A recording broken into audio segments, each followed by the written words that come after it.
Welcome to Know My Faith. My guest is Philip Hill. Philip, thank you for joining us.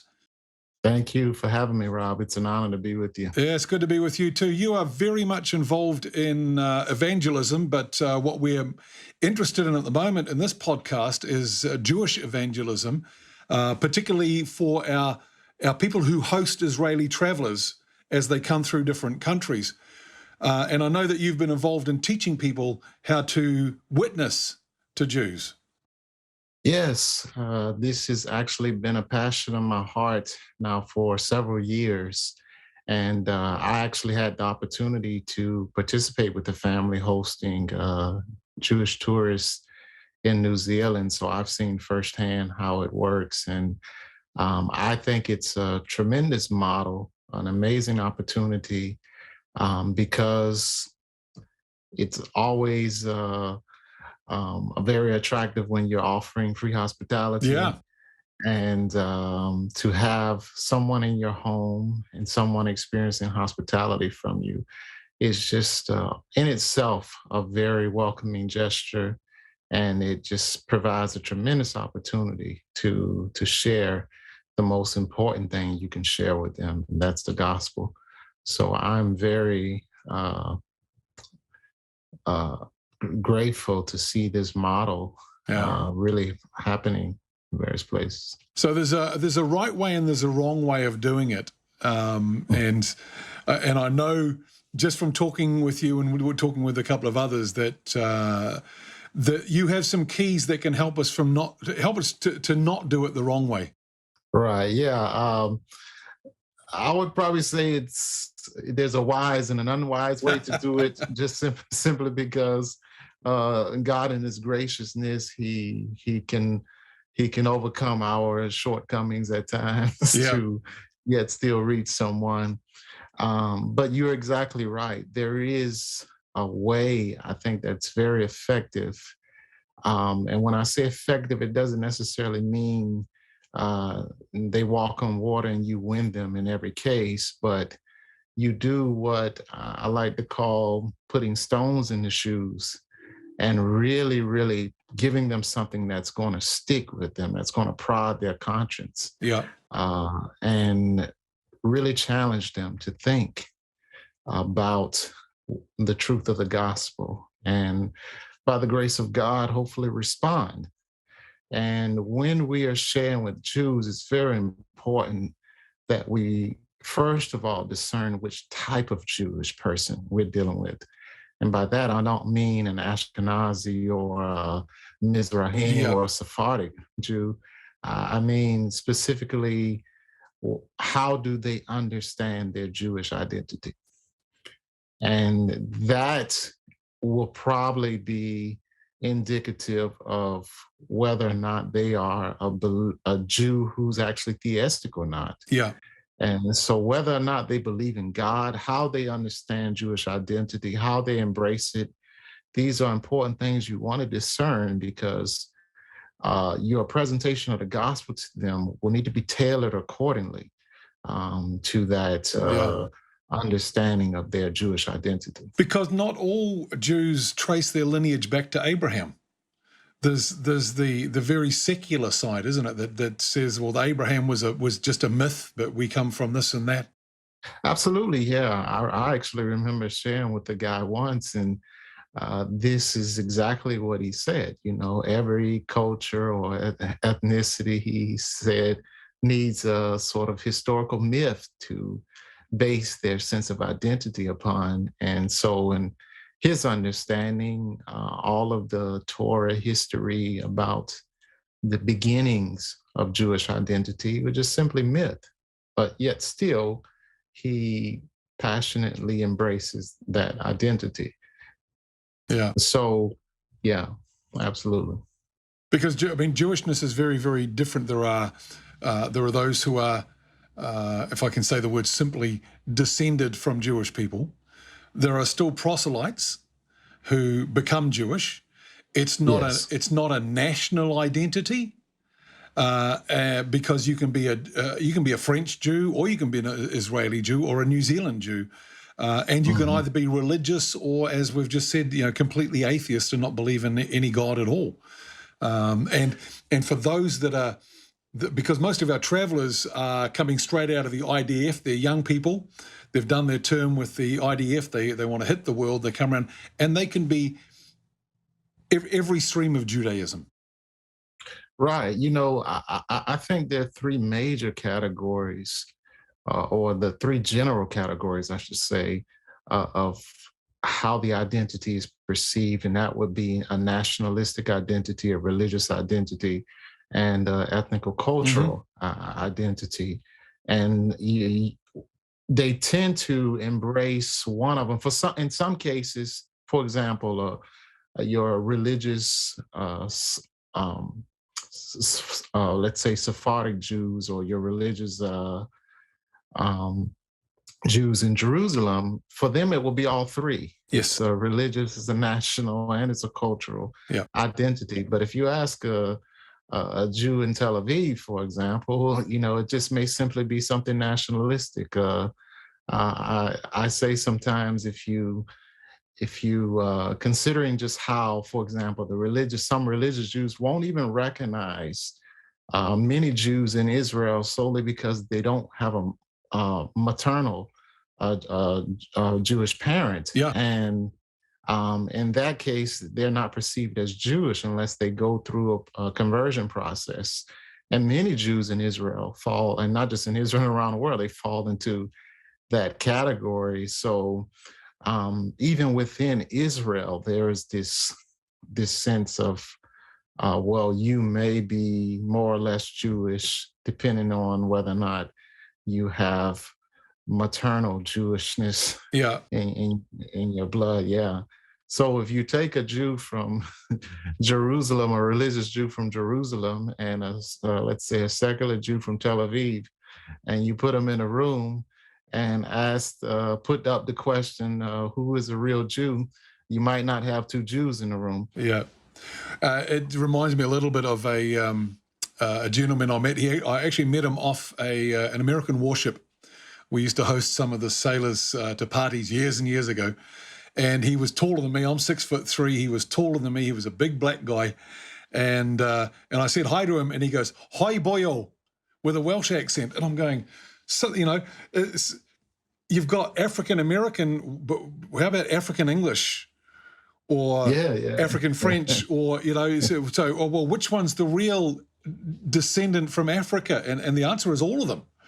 All of them, absolutely. And I think that's the thing with, and so what we have to get out of our heads is that whoever we're hosting, whichever Israeli traveler, we've got to get out of our heads that here is somebody who believes in Yahweh, whether or not they follow him, and they are, in their minds and in their hearts, they are actually a spiritual Jew as well as an ethnic or cultural Jew. That's just not always the case.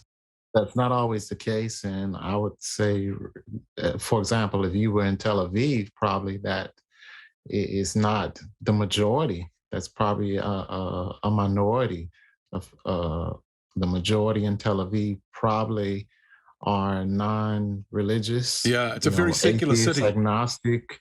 Yes. And, I could be it could be more or less 50-50, but I think most statistics can indicate that it's mostly agnostic or atheist there. And yet still, interestingly, though, something about Jewish identity, despite what stigmas may come with it in various parts of the world, they tend to embrace that identity. And I think that is something we can always leverage in our sharing the gospel to them, because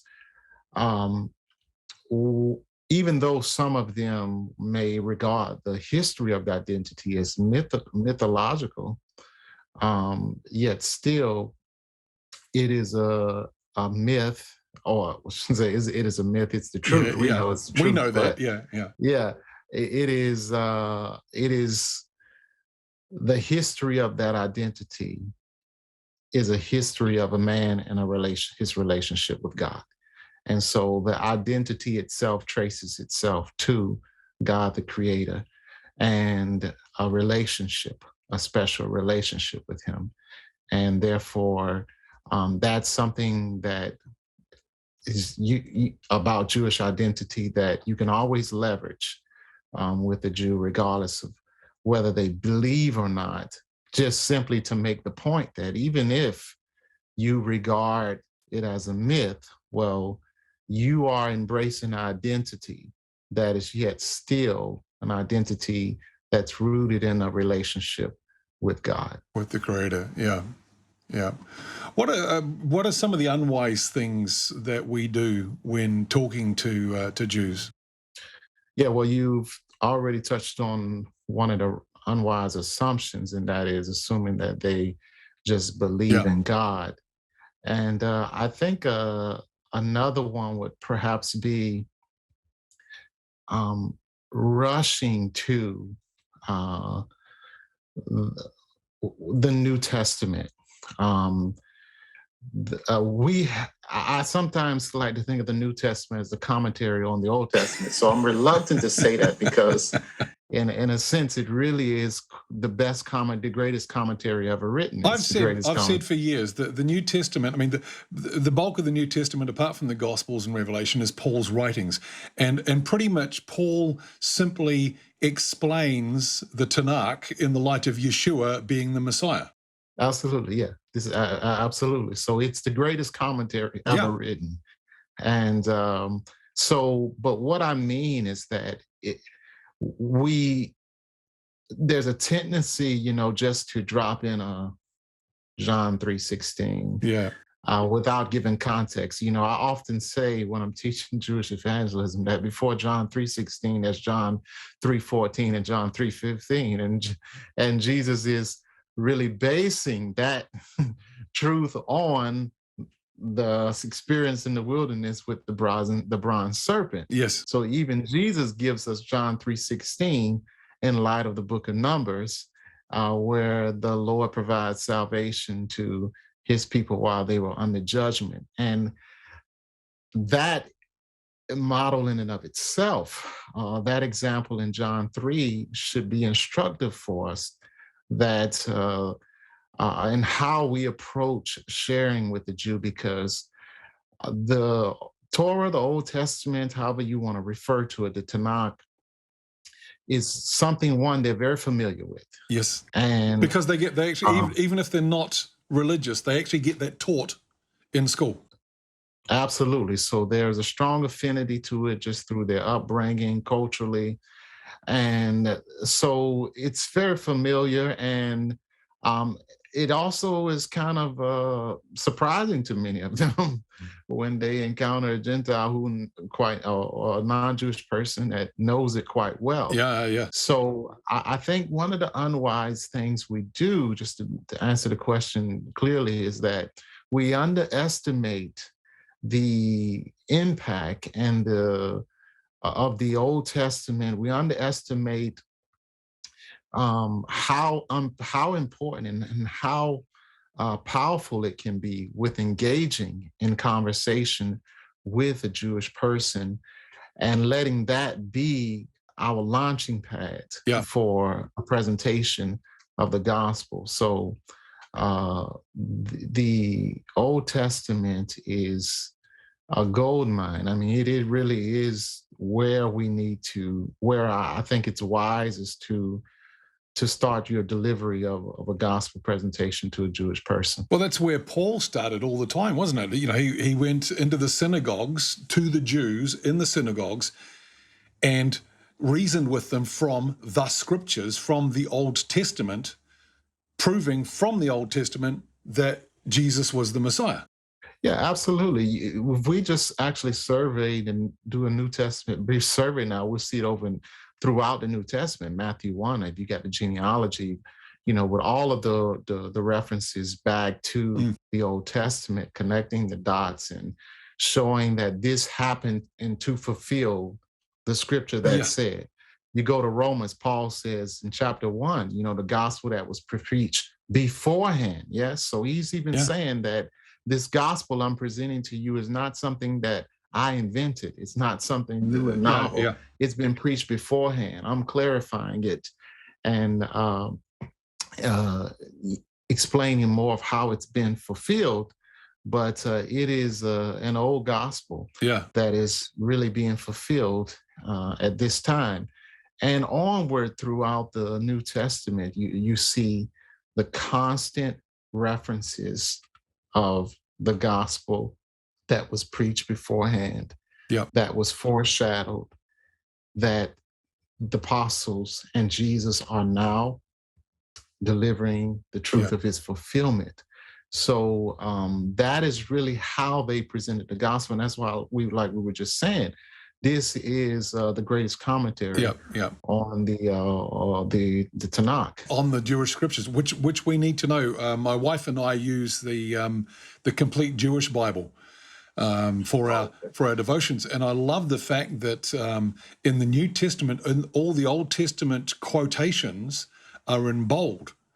And when you get to the book of Hebrews, I mean Romans also, but in the book of Hebrews, almost the whole book's in bold, because it's simply quoting from the Old Testament. And wouldn't we love to have been on the road to Emmaus when Jesus explained from Moses and going through all the prophets?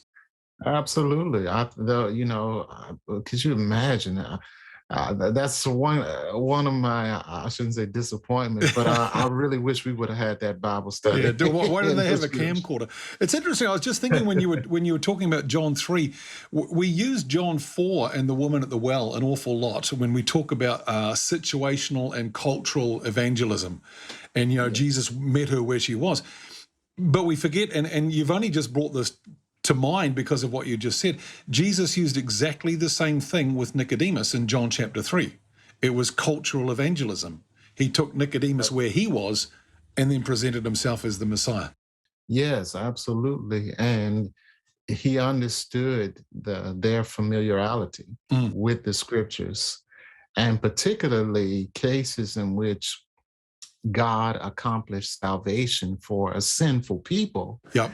And so Jesus latches on to that, one of various examples, to show Nicodemus how it is that God accomplishes salvation. And you see, that is the question that really is behind most of the New Testament specific messages or presentations of the gospel to a Jewish audience. And when I say Jewish audience, it can be an individual like Nicodemus who came by night, or a crowd of Jews, as in Acts chapter 7 with Stephen's audience, or Luke chapter 4, where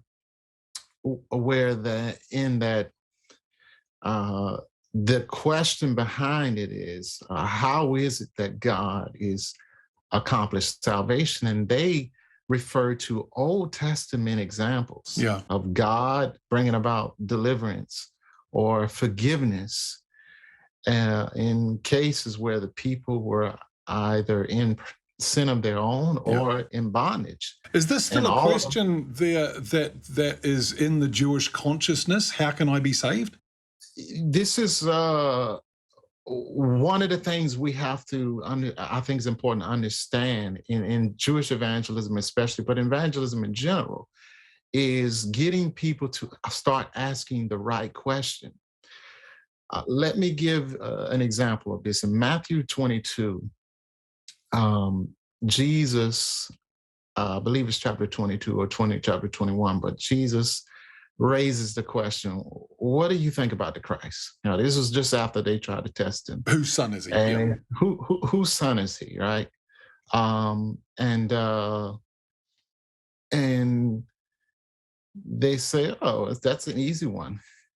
He's the son of David. Okay, right. We can all agree with that. Okay, then Jesus follows up with another question then. So why then does David call him Lord? If he's David's son, then why does he call him Lord? See, the question had never entered their mind to think about this, because we can all agree that on the one hand, the Messiah is the son of David. It's clear from the Old Testament. But on the other hand, he's more than that. And these are things we read them, but we don't. I mean, I posted a question just recently on multiple Facebook groups. And I said, in the beginning, God created the heavens and the earth. Why?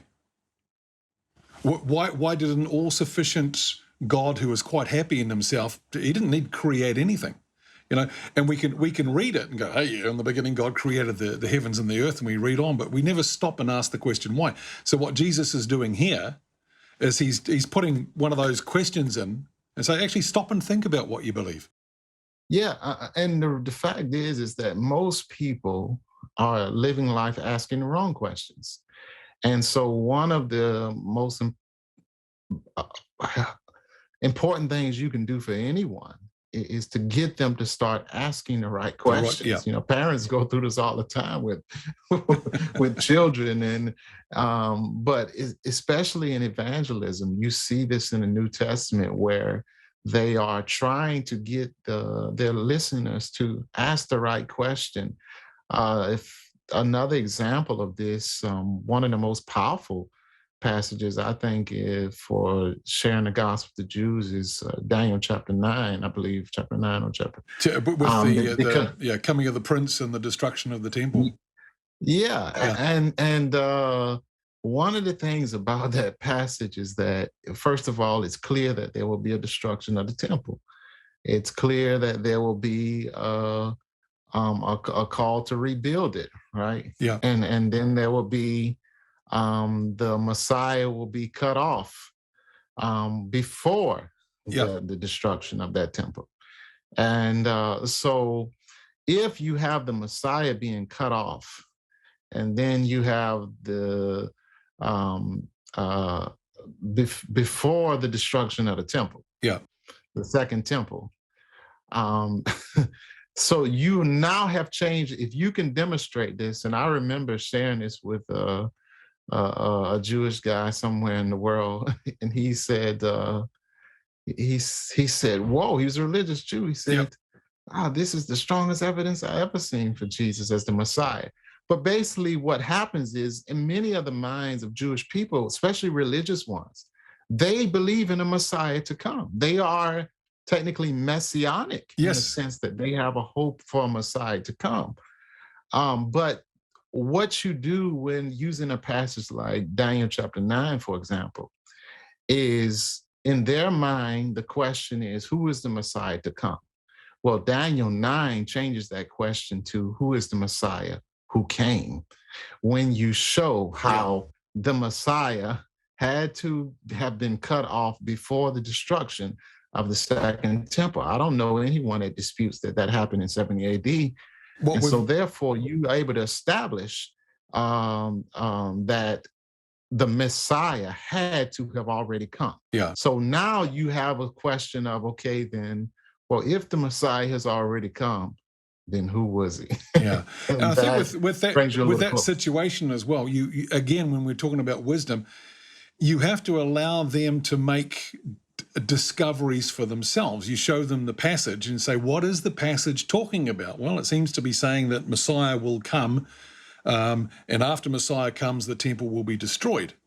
So get them to say that. You don't slam them with, hey, look, the temple was destroyed in 70 AD, so let them, and then you go, well, when was the temple destroyed? And they go, oh, flip, now I'm in trouble. Because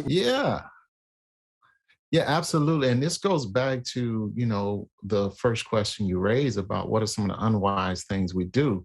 On the one hand, we assume that many Jews are spiritual, but yet on the other hand, we unfortunately assume that sometimes they know the scriptures all too well, and they don't. And they don't. Especially many of these passages we're talking, even the religious ones, some of them have never really paid attention to a Daniel 9 or an Isaiah 53, and many of your other passages. Well, I like using the Isaiah passage for "Unto us a child is born," which seems to be universally recognized by Jews and Christians as a messianic passage.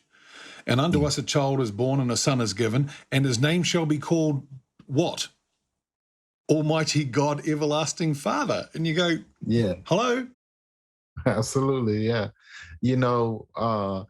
It's interesting. Isaiah 53, the rabbis in Israel and various places, they have they have, lots of responses to the Yeah. messianic interpretation of the passage.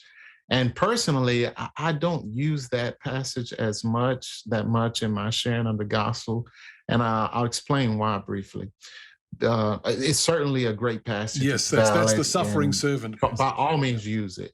It's just that I didn't see it used. For some reason, Paul doesn't use it, and I think the reason Paul doesn't use it is because, really, I think the main issue uh, with or one of the principal barriers to the gospel for the Jew is based upon their whole thinking about the starting point of salvation history and how it is that God accomplished it. For the Jews, for example, in the book of Romans, where is Isaiah 53?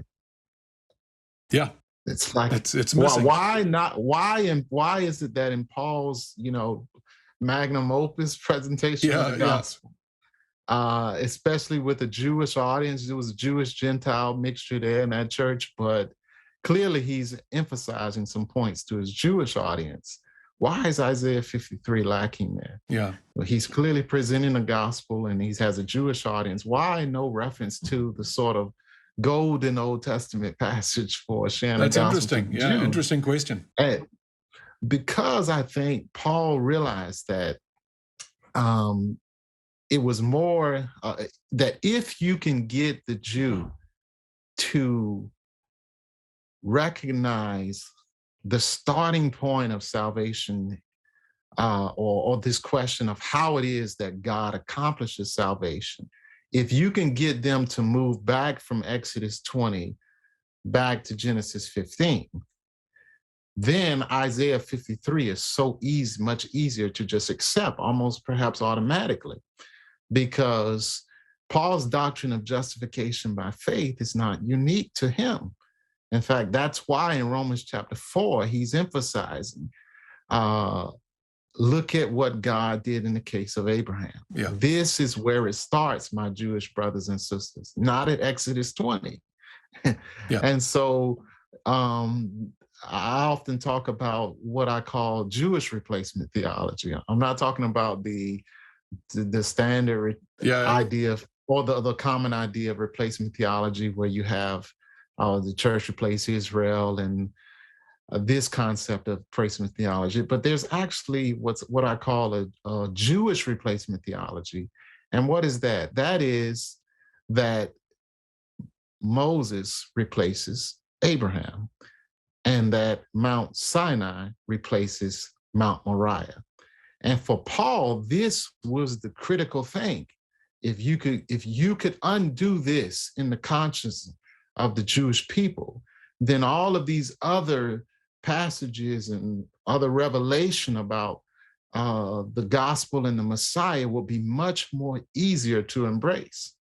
But as long as in their conscience, their identity in this question of being right with God starts at Mount Sinai in Exodus 20, then trying to get truths like Isaiah 53 and the other that's anathema to them. They just don't want to hear about it. Right, absolutely. Yeah. I think, and let's just finish with this, Philip. Because we've talked about Jewish evangelism. It's not really the right word that we should use. I mean, it is the evangel, the good news. We want to give our Jewish friends the good news that their Messiah has come, but we have to stop thinking of in the natural terms of evangelism and conversion, because there is no need for a Jewish person to convert at all. They just need to discover their Messiah. Yeah, I'm not too particular about. I'm not too much concerned about the semantics of our methodology. How do we refer to it as evangelism or sharing? I believe Krista Stendhal in that very famous article. What was it called? Paul among Jews and Gentiles, or something like that. But it was a very popular article that really spawned the whole new perspective movement among scholars today. And in that article, he talked about referring to Paul's experience as a calling and not so much a conversion. And perhaps we could use the term calling and as he used it to refer to our reaching out to Jews, helping awaken them to the calling of Jewish identity, and the history of it. And then when you really are able to get them to understand the theological history of this identity, what it was intended for, then yes, it is kind of like, hey, wake up to your calling. It's not so much of a conversion in a sense, but and I say I don't prefer to really get too much into the semantics of how we describe our approach, because in some cases, Jews who are believing in Buddhism or some other religion, it really is indeed a conversion. I mean, you have to, in some sense, you are coming from atheism. First, I have to convert you to actually being a traditional Jew. And then from there, I have to get you to awaken to the calling of being a Jew. So, but there is that sense in which we should recognize that, especially if they are religious already and they have a strong belief in the Torah and the scriptures and in God, and even a fear of God, that we should, perhaps avoid these terms of maybe evangelism or conversion, and help them to just recognize more, hey, this is about you waking up to the revelation of what this identity was intended to be and how the promises of God have been fulfilled. There was a lot of promises attached to this people and their calling and their purpose. And hey, hello, they've been, the most important ones have been fulfilled now.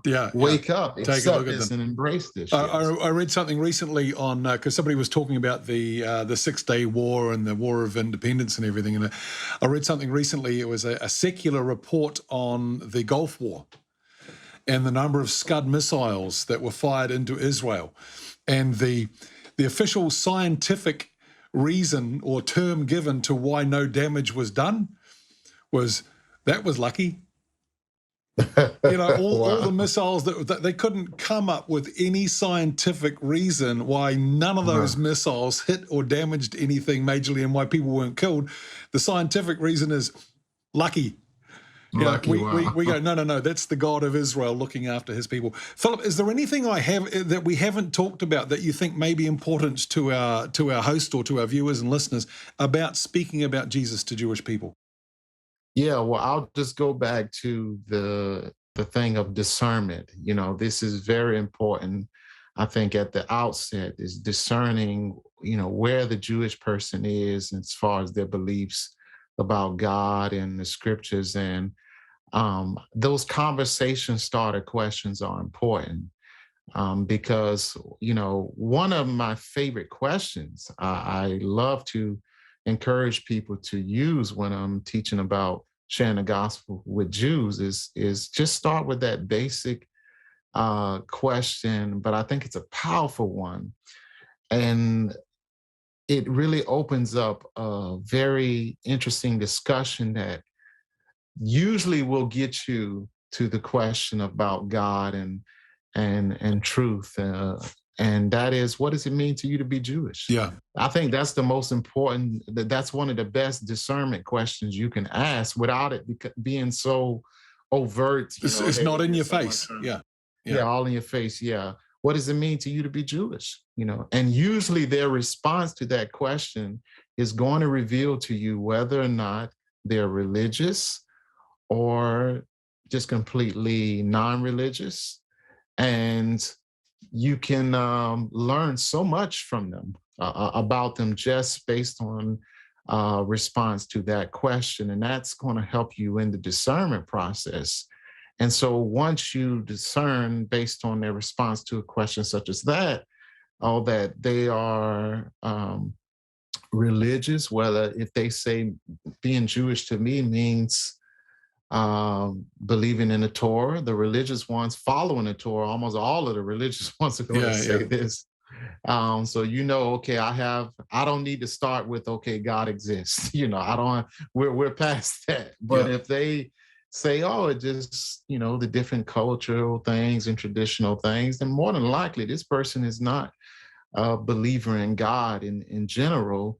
And so you're dealing with the type of Jew where you're going to almost have to approach your presentation of the gospel to them will almost kind of have to start a bit with apologetics, Yeah. basic apologetics about, hey, God is real. So it's a much more work you have to do with Yeah. this type of person. But But as you yeah, say, it's discerning. The first thing to do is discern where they are, not assume that they have a religious identity and that they have a faith in Yahweh. exactly. Don't make that assumption. There it's not a monolithic God Yeah. consciousness among people who identify as Jewish, just simply not. And it's important to do a discernment um, by interacting with them. And the question I just shared, what does it mean to you to be Jewish? I think is a very, very good question to just get a baseline discernment of what this person believes about God, whether or not they believe in God. Yeah. Yeah. All right, Phillips, thank you so much for your time. Thanks for joining us. I'm glad we managed to contact. Rob, thank you for having me on. It's an honor. I love talking about these things, Yeah. and I hope that it will be of help to all of those who are out there passionate about reaching the lost sheep of Israel. Yeah, well, thank you for that. And if you want to find out more about what Philip does, in fact, he's an evangelistic musician as well. And we're going to put a link in the comments so you can check out some of the music that Philip does, and also check out his website for some Bible teaching.